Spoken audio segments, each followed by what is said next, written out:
Hello and welcome to Into the Chatterverse, where two gents share their 2 cents on pop media. I am Victor Dandridge, lovingly called the hardest working man in comics. And I'm Bill, and forever, whenever I say Batman, it means I'll be taking a dump.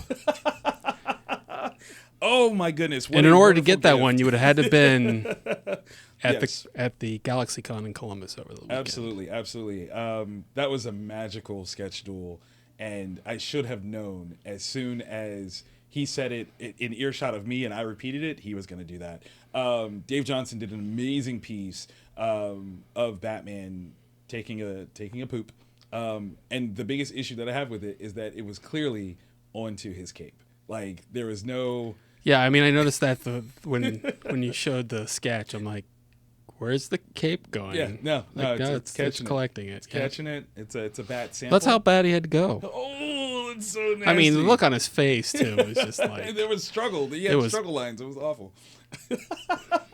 But it was absolutely, amazing time. That panel was great. The whole weekend was good for me. I was there moderating, did about, I think I did like 15 panels, something like that. It was a bunch. Yeah, it was a lot. Yeah, it was a lot for me. I was going to say, I didn't even go to all of them. You came to a bunch, though. Yeah. Did you have any favorites? Things that you got to see while you were there?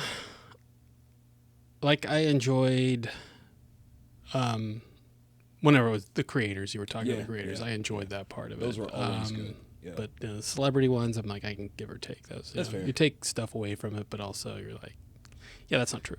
There was a prevailing theme of all the panels that I did with celebs of with great power comes great responsibility. Like almost every single person had some like intimation of it. Michael Jai White, Danny Trejo, Zachary Levi, all of them came around and said that. So I don't know if there's just some Spider-Man-ness in the air right now. Everybody's itching for a new Spider-Man. But that was kind of an interesting sort of move to see like, hey, why is everybody talking about that? Like, what's on your heart? But I had some fun with everybody. The one I was most nervous about, though, was the Zachary Levi one. Because, granted, he was with Cooper Andrews, which is fine. Like, no problem whatsoever. Mm. But, like, a couple hours before, there was some, breaking news from a former Broadway castmate who had some choice words. And I'm like, oh. Well, it turns out that was almost a week ago. Was it really? Yeah, the podcast was almost a week ago. It's just they took a snippet from it. Oh. And I think that came out like that day. Gotcha. Just a slow news day or something like that. Oof. And people have their own opinions on Absolutely. things, and I'm not gonna say either side, but that happens. And Yeah. I was nervous though, because like, whenever some kind of news like that breaks right before a panel, I'm always afraid that some fan is wanting to address it in some way, shape, or form, and that's really not the place for it. So I try to set those rules up front. And I think you were with me. There was a lady, like, after the panel and everything, was like, thank you for doing that. Now, I don't know if that was a thank you and we agree, or just thank you in general. I think it was more a thank you because she felt that he was being picked on. Okay. I kind of felt that. That's what I got from it. Yeah. And so I tend to like to do it just to set the stage so that we all enjoy ourselves. Yeah. Because anybody that's trying to get up there and be like, well, you did this, you've killed the vibe for everybody. And that's not well, and I'll say this as far as what was said. Yeah. It's not like it was like it was like you took part of a sentence. Right. And then tried to twist it. He pretty much basically came out and said something that someone didn't agree with. Yes. And they explained that they didn't really like him. At all. Which, that's, to me, I don't really care personal. either way. We don't know them. We're not their friends. We don't hang out. So it's not up to us. So I totally agree with that. Big shout out to GalaxyCon. I think they definitely had a successful show and look forward to them it was back. busy every day. The Saturday line, though, just killed me. Crazy. Like, the thing stretched the entire convention center. Yeah, and it was, it even serpentined back at the hotel, and that was right around noon. Yeah. And I'm like, They've been open for a few hours. Like, where are you people been? That's what I want to know. Because it seemed like they were getting people in and out of line pretty quickly. I don't know. Maybe there was just like massive drop offs. Like, I don't know, just the way traffic was working. Everyone was getting there at like that time, thinking that they were beating some traffic, and everybody created that exact traffic they were trying to beat by showing up at the same time. But yeah, so that was a good weekend. Glad you had fun hanging out there, which was awesome. But we've got some big stuff this week. We've got the continuation of Skeleton Crew episode 3 drops. Is that tonight? I think it's tonight, right? Is it tonight? Yeah, I think it's tonight at 9 on Disney. Oh yeah, Plus. that's right. It's Tuesdays. That's right. Yes. Yeah. Now we were going to talk about this before, and I totally slipped my mind, so I'll bring it up now. Watched the first 2 episodes, and I sat my daughter down to do it. She's 7 years old. She's got an affinity for Star Wars. Like, she likes it for the most part. Yeah. But she had a very interesting sort of immediate like reaction when we start watching it, and there is this sincere lack of Jedi and Sith. Like, there's no lightsabers. Like, that's really, like, she literally was like, this isn't Star Wars. Where are the lightsabers? Because it was like people started like shooting with pistols. Yeah. And she's like, no, this isn't Star Wars. I don't understand this. Has Star Wars come to a point where without lightsabers it is uninteresting? No, I don't think that's the case at all, because if you watch Andor, Right? you know, he doesn't. Not a single one. Yeah. So I think the problem is it's too much of a crutch. It's Okay. like we have to focus in on the Skywalkers. Right. We have to have Jedi and Sith, which Right. it's a galaxy far, far away. Galaxy. Big galaxy. Big place. Though, Big place. Tatooine is entirely too much of this of this franchise. But we discussed this, last week Right. off air, that I felt that one of the biggest failings with The Mandalorian was bringing in, Grogu. Yeah. well, not just a Grogu, and it could have been, they could have kept it Force sensitive, Right. but to bring in, Jedi to or make former it- Jedi yeah, also, I think was a mistake. Because it locks it in as to what it now has to be. Yes. Unnecessarily. Yeah, I get that. And when you said that too, it was like, oh my God, that's a like mind-blowing sort of revelation, because I hadn't thought of it that way. That sure, none of us had ever considered like another member of Yoda's race before. Like, not really. Yeah. And so to get it, you're like, oh, that's awesome. The assumption that they automatically had to be Force sensitive. Right. And then let alone, turn that into a Jedi Sith sort of conversation, you're kind of like, you kind of pigeonholed yourself. Like, Yeah. Right. Like, back. I guess I don't mind the Force being a part of it, because Right. the Force is supposed to be Everywhere. everywhere. But it's the idea of bringing in the Jedi and the Sith constantly. I think it waters it down, just like having Tatooine be the center of Main the space that everyone galaxy. goes to.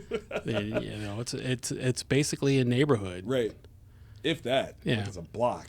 Not even a full neighborhood. I think that it would be interesting too if there, and I guess technically Ahsoka kind of like touched some of it, where there are other factions that aren't Jedi and Sith. I mean, the witches somewhat are something different, but they are still kind of like keyed right back into the Sith in a way that they're not so different. But Yeah. I think it would be great to expand on it and say, okay, there's other cultures that actively consider the Force in a different way. I mean, I guess the Acolyte kind of did that too, but not enough to separate from the Jedi Sith conversation. Yeah, and it was nice that they introduced the Dark Jedi. Right. But they didn't really. Give them anything. Yeah. Yeah. It was a great character. That was done a disservice at the end, Yes, I believe. indeed. Yes, indeed. I agree with that. I agree. But this show, as of the end of the second episode, which you guys have definitely should have seen already, so slight spoilers, there is the presentation of a potential Force user in Jude Law's character. Now, there is the assumption of whether or not they're Jedi or Sith, and I won't say exactly what that is, but do you think that this is an opportunity that while you might have somebody that's Force sensitive, that they don't go into Jedi and Sith conversations? I like the idea that while the Jedi exist, that the Empire suppressed that information. Oh, okay. Because it always seemed to be that the Jedi were just a myth, Right. Because there was only, at the time, it was just Yoda Right. and Obi-Wan. And nobody knew where they were. Yeah. Like, yeah. So, if they would have stuck with that kind of, Right. I'm okay with that. Like I said, I'm fine with the Force being a part of Star Wars because I feel like that is a part of Star Wars. It's just this thing, the Sith and the Jedi thing.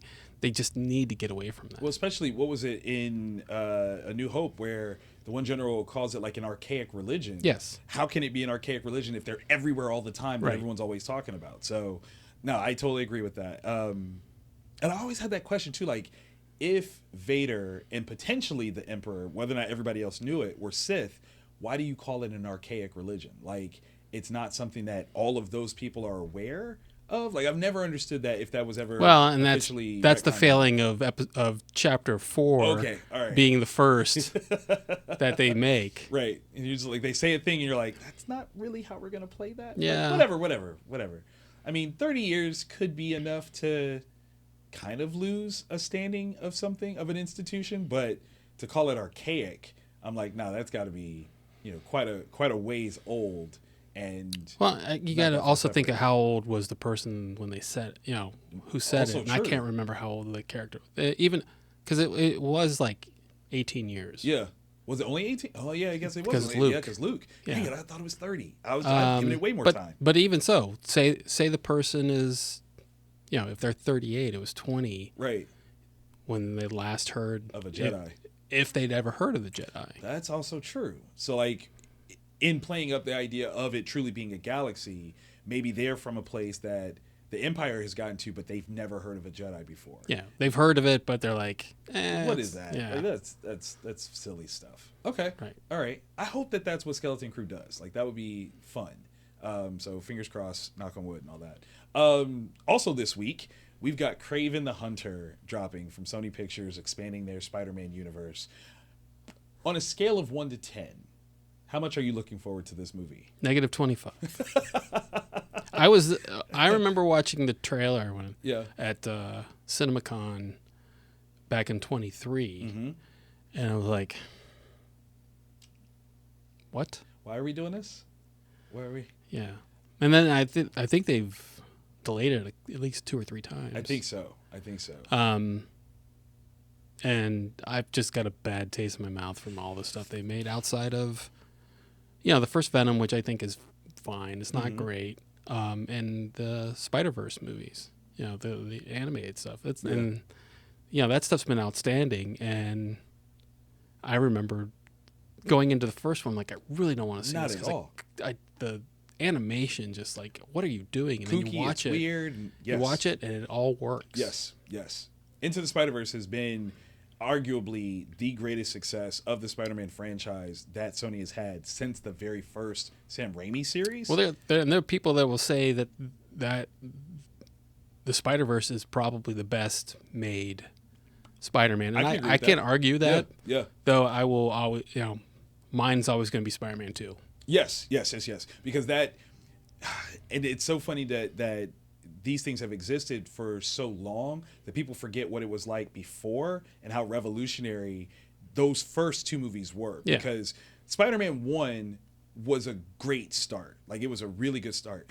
But Spider-Man 2 elevated everything that 1 had accomplished in a huge way. That train fight sequence is still one of my favorites to this day. But Sony now taking these, like, opportunities with the advancement of their Spider-Man verse or whatever, with things like Venom and Madam Web and Morbius, and now Kraven. Is it just like they're swinging at the wrong things? Like, what is it that they're missing? So many movies in. I mean, we've got plenty where if this was the MCU, right, we would be at Avengers level conversations right now as to what movie should be out. What are they missing? It's good storytelling, because if go back to the MCU, Guardians of the Galaxy, Ant-Man, right, things that should not have worked, and to some degree Doctor Strange, it's Iron Man. You can start with Iron Man. Iron Man is not an A tier character at all. Was not. And they had misses with. And then I realized they didn't make it. The Hulk, right, and to some extent the Incredible Hulk. I like the Incredible Hulk. Do I think it's a great movie? No, but I enjoy it. Yeah. I enjoy what goes on in it, and it's the kind of the homage to the TV show. Yep. Um, It had things that worked. yeah. I don't know that many of this Spidey Sony-verse things work. And that's the thing that I guess is kind of So far, the only confusing. thing that really works for me is the Spider-Verse. Right. Into the Spider-Verse. Like that's it. Like Venom started decently, and then it kind of collapsed under its own weight. But like everything else has just been an absolute miss. And I don't want to like come in as like a Monday morning quarterback about it and be like, well, this is what you guys should have done. But I'm almost confused. Like all these things, all these other presentations have worked better. I would even argue that the DCEU worked better than theirs has, even with all the critiques of where it didn't work, things that were announced that didn't come out, things that are disjointed. But more towards the beginning of it, yeah. yeah, but like even that was better off than Right. what Sony has done so far, and I can't understand why. What is it that they're missing? They clearly have some guidance with Tom Holland's association with Spider-Man, because clearly Kevin Feige is guiding that ship a bit with its association with the MCU. But I really want to believe in Sony. I want to believe that they're a capable movie studio that can tell superhero stories in a smart and compelling way, because they used to. I just can't. I don't understand why they've dropped the ball so hard. I couldn't tell you. Man, that's It kind of it hurts my feelings. The thing is that with the outside of Spider-Man, because they did a good job with the Toby stuff until Venom, and, Right. It's always Venom. That and Raimi didn't want to do Venom, and it was clear as day. And then I didn't really have any problems with Garfield's version. I liked Amazing Spider-Man. Some issues with it. I wasn't thrilled the way that like Jamie Foxx looked as No. His Electro. precursor to his precursor to Electro and then actual Electro were such strange interpretations. Yeah. The blue sort of hoodied, figure that was a little strange for a character that had such an iconic look. And then the kind of weird nutty professor beforehand like look of him was. I should say I didn't have a problem with Garfield's portrayal. Okay. I felt he made a pretty good Parker and Spider-Man. See, I'm the jerk that didn't think that he was nerdy enough for Parker in high school. Like if this was out of high school, I would have been fine with it. But I felt like he was almost too cool to be high school Peter Parker. Yeah, he's probably a little too charismatic, Yeah. just in the way he looks. Absolutely. Like there was. Whereas Tobey Maguire totally looks like a nerd. He's a grown nerd, but he definitely looked like a nerd. Like and same thing with Tom Holland. Like them being somewhat social outcasts. Absolutely believe it. You've got one friend, and I absolutely believe you on that one. For Andrew, I'm like, he could pull any chick he wanted right now. Yeah, like, come on, what are we talking? Yeah, what are it's we probably talking? a little too much. I could see that, but also I don't have a problem with that interpretation of Peter Parker and Spider-Man. What is the fascination with the turn for the villains? So we got Venom is, we'll say, arguably an anti-hero, but I mean, he started off as a villain. I would say the same thing about Morbius. But Kraven the Hunter, I don't know that there's ever been a serious run where he was a good guy. What is the aim here for trying to take these villainous characters and trying to make them the protagonists of these stories? Is it trying to ape the success of Joker? Or they're just trying to establish something about these characters that... I think the ultimate goal was always like the Sinister Six. Okay. Regardless, going back to Andrew Garfield. Right. But I also don't think that there are any compelling... well, I mean, they took Miles Morales and made that a character. And, right. And you can't... Apparently, in the contract, you can't use a live-action version of Spider-Man, regardless of which version of Spider-Man it is. Really? Yes. It can't be called Spider-Man. So they probably could use Miles Morales. But they can't call him Spider-Man. They can't call him Spider-Man. I would be my guess. I don't know 100%. Yeah. I keep hearing that you're not allowed to have a live-action version of Spider-Man. So what do you use? You use the... Okay, Ooh. You kind of have to use the villains. I mean, you do, or hear me out. As we saw with Into the Spider-Verse, there are a number of Spider-named characters who aren't called Spider-Man. Is it that rigid? Like, if they used Scarlet Spider, does that cross the line? Does that not count? Well, I guess, aren't they making a live-action Spider Noir? Yes. Yeah. And, so like that's why I'm like, where exactly so do you draw that maybe line? it can be a variant of sorts. But also they have to establish that character. But Right. but you can make the argument that they did in the Spider-Verse movies. Right. But I just think that it was easier for them to go. Oh, let's just use the villains. And easier is the lazy way about That's it. such a bad move because if you establish them as protagonists, if there ever is the opportunity to have them fight Spider-Man, how do you justify that turn? I mean, this is Well, I would, like my argument for Kraven would be that, he's very, we'll just say, pro-animal. okay. So much so that he has no problem killing people. Yeah. That's a very Ra's al Ghul sort of level. Like, So I could see it being compelling to do that, but that's not what they're setting up here. it doesn't. It seems that way, but it also doesn't really seem that way at all. Right. And the fact that, I mean, 2 out of 3 Venoms were misses for me. Yes.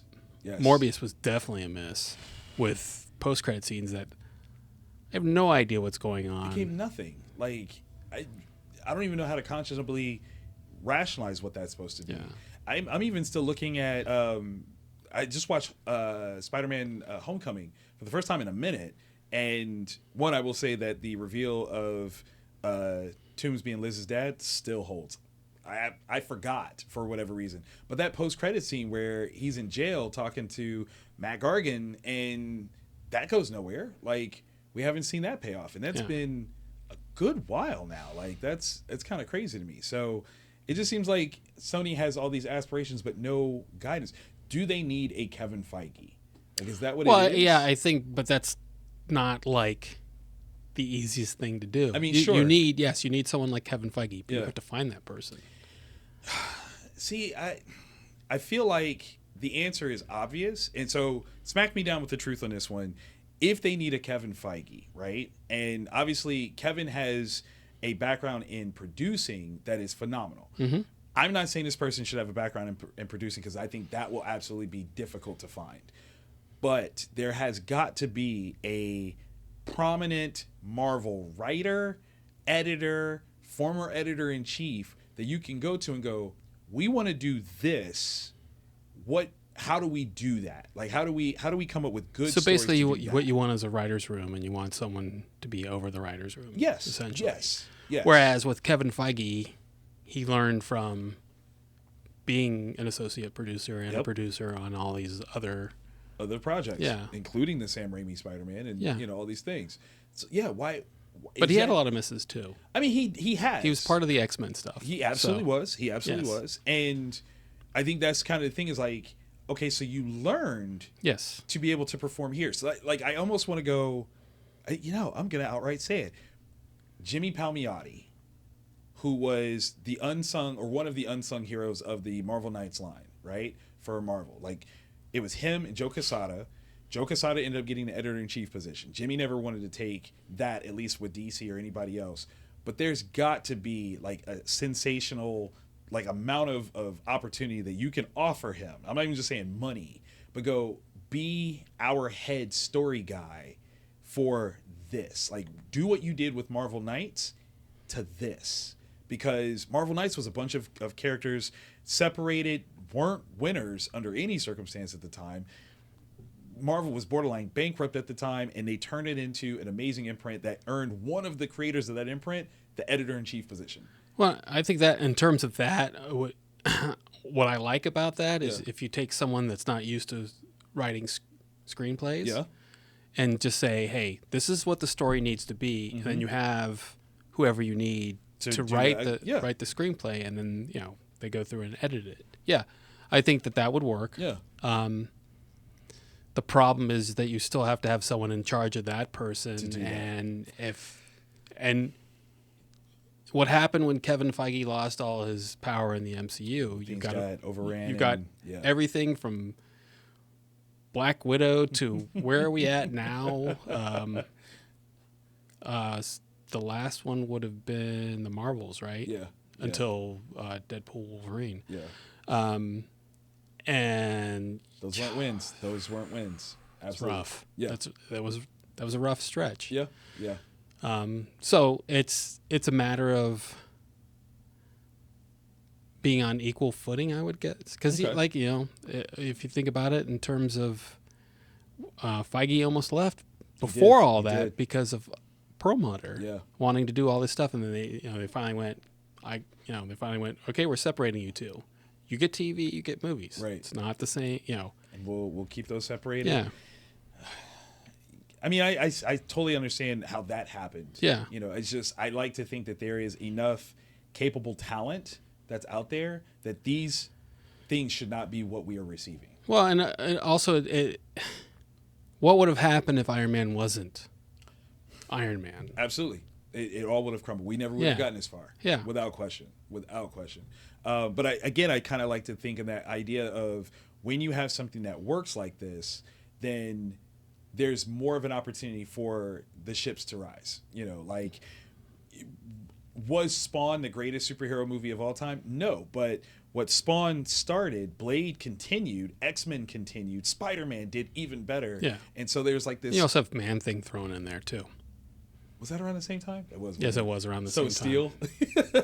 So I got to be honest about all of it. Yeah, but you have hits and misses, and Spawn was not a hit by any means. No. Do I enjoy Spawn? Sure. Mm-hmm. It felt like a comic book to me. Absolutely. But a better version of that was Spider-Man 2, which totally felt like a comic book to me. You were living a comic book. Yeah, and I never once looked to find out what time it was. Right. Because I was like totally enthralled with it the whole time. In. Absolutely.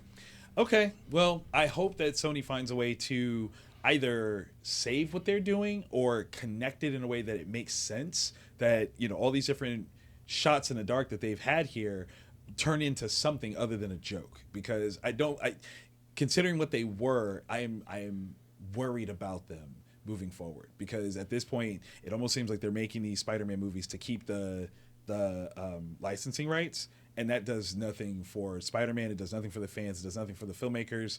It does nothing. I don't know that they necessarily have to make these movies. Oh, those aren't even part of it? No. I'm just saying that if they continue to partner with Marvel over Spider-Man, they'll be fine. It's under the Sony umbrella. That is true. That is true. Yes, Kevin Feige is making the movie, but it's a Sony movie. It's a Sony picture. Yeah. It's a Sony picture. I would just move on. And when I say move on, I would not touch these characters anymore, and I would set something up, not necessarily in like the third Spider-Verse movie, or maybe one after that, or just take a character out of that, and it could be a villain just as easily, and then splinter off that way. Try just and never bring up characters again until like 5 years, 10 years down the line. Got you. And the whole, you have a new look. Oh, yes, I do. Dun, dun, dun. All right. Hopefully they'll hear this episode and they'll take this opportunity to course correct, and we'll wish them luck. Till next time, thank you guys for joining Into the Chatterverse. I'm Victor Danders, the hardest working man in comics. And I'm Bill, and I have to do a Superman. Ew.